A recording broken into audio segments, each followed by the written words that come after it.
Ujambo mtazamaji wetu, karibu kwenye kipindi chetu kizuri cha hadithi. Uko nami Arnold na hii ni Global Vibes TV. Fahamu Constant Mutamba, kijana ambaye amezaliwa huko DRC tarehe 24 mwezi wa 4 mwaka 1988. Kijana huyo mwenye sifa, upendo, heshima kubwa kwa taifa lake.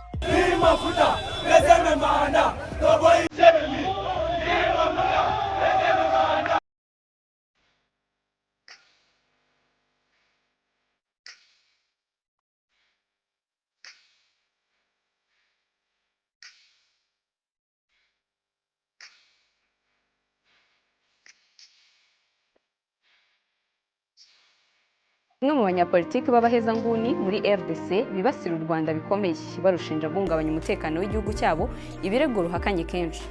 Soki bakangiyo kununa batio na disposition ya justice ebaete bakoexekuteo. Agihabwa inshingano yarahiriye amenyesha abo yashinje gukorana na Perezida Paul Kagame w'urwicho, uko akipendwa na raia wakiwemo wa mama, wazee, vijana, hata na watoto waliozaliwa walimtaka kwa utendaji kazi wake.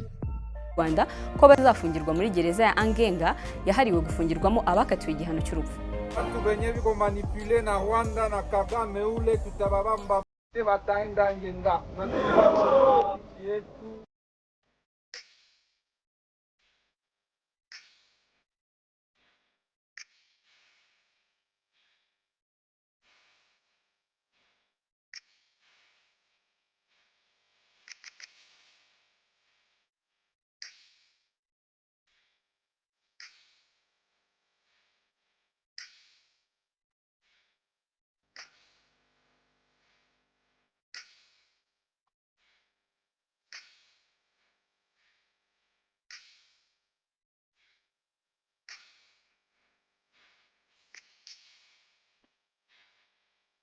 Tshisekedi asobanura ko abanyekongo bose bari inyuma y'uyu mukuru w'igihugu uri muri nkuko mubizi RDC yasubukuye igihano cy'urupfu.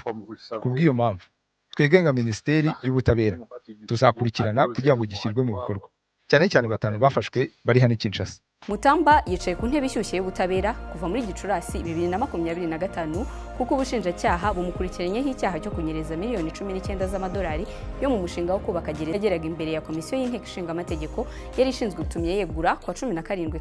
Baadaye Constant Mutamba alirudisha sheria ya hukumu wa kifo, huko kwa mara ya kwanza akihukumu vijana ambao walikuwa wanasumbua jijini Kinshasa ambao ni wakuluna.